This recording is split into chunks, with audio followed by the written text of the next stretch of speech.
อันนี้ห้าง23เนาะ23แล้วห้างนี่นี่ก็คือที่หลายอยู่นี่นะที่หลายอยู่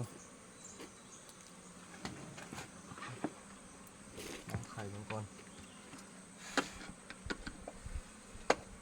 อยู่เถียงนี่มี3ห้างเนาะเถียงนี่3ห้างอันไหนสนใจที่ตัวเดี๋ยวน้ำผึ้งงามน้ำ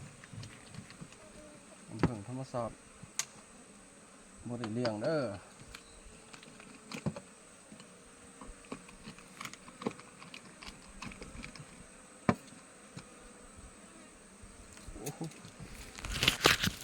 เฮ้ยผักเก็บมาตุ่นมันขายนั่นน่ะมันประจันเนี่ยขายมันประคับโอ้โหล้นมดนี่ก็ล้นโอ้หน่อยเลยเนาะโอ้บ่เต็มอันนี้ก็บ่เต็มเนาะงามอยู่แต่บ่เต็ม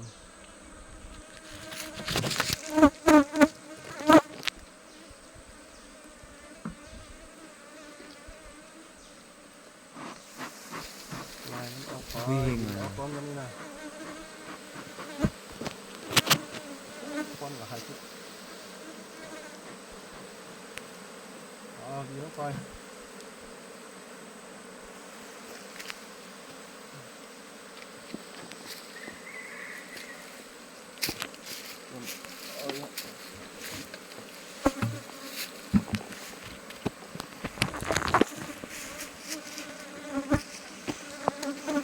ไม่รู้ท่านโอ้มันหลับก่อน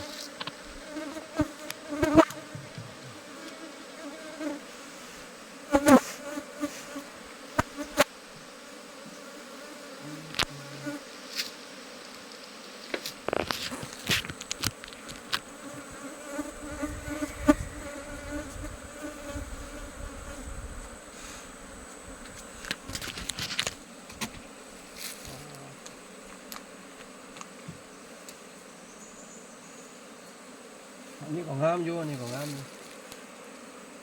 ผึ่งเรือง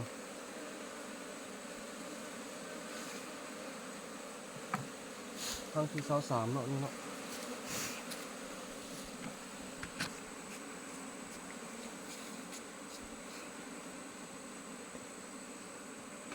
อยู่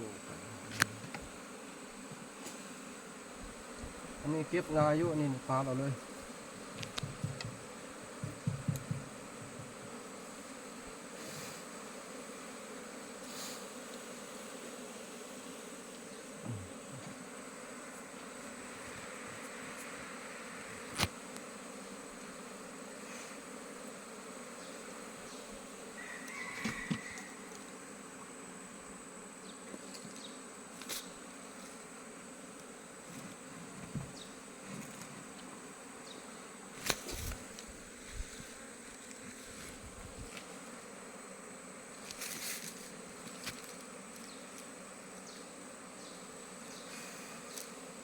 ลายอยู่ที่ว่าบ่เต็ม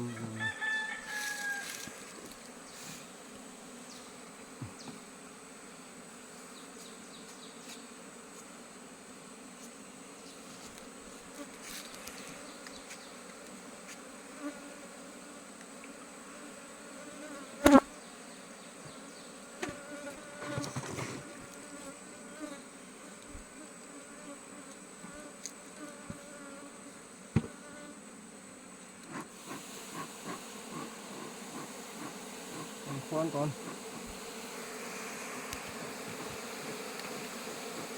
ดึงออก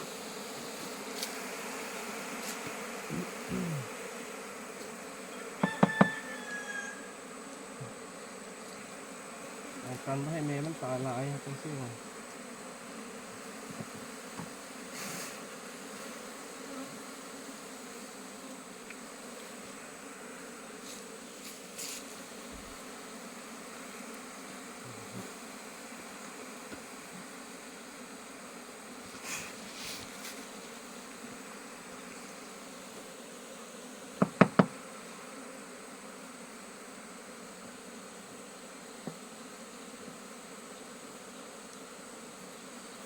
อันนี้ก็หั่งใหญ่อยู่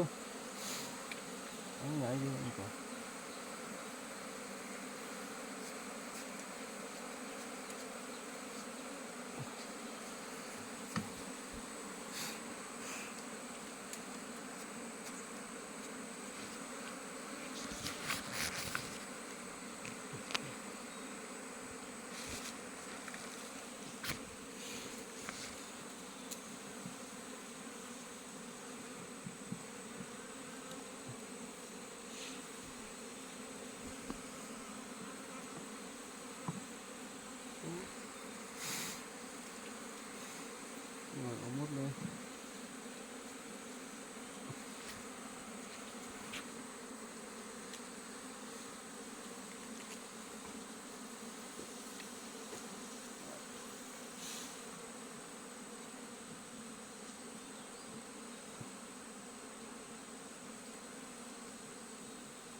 นี่ทางยายยุ่มก่อน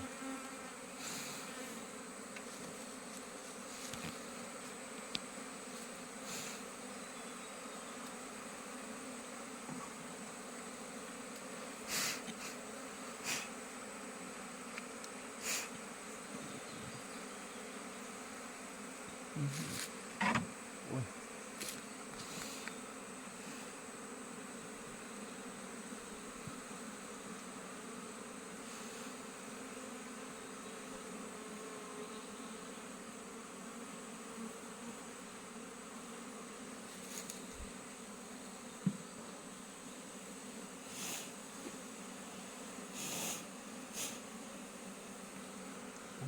โอ้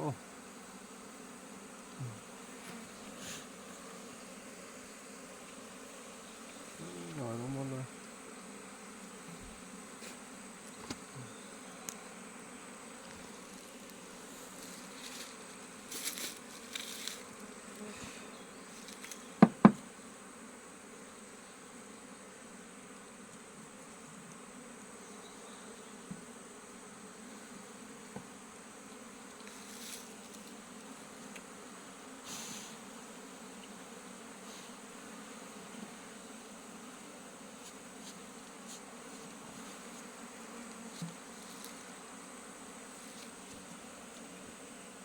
โอ้อันนี้มีแต่หนอนเลยน้ำแต่บ่มีลายอันนี้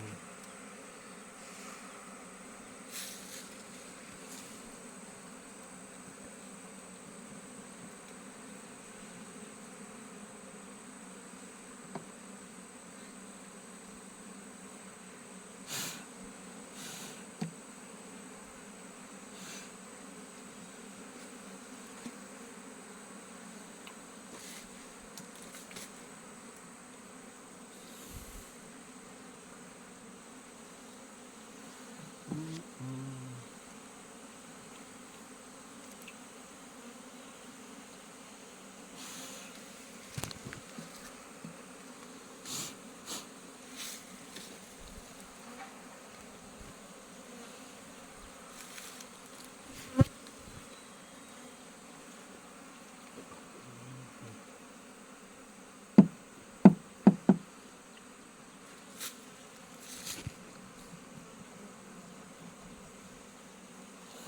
โอ้ยโห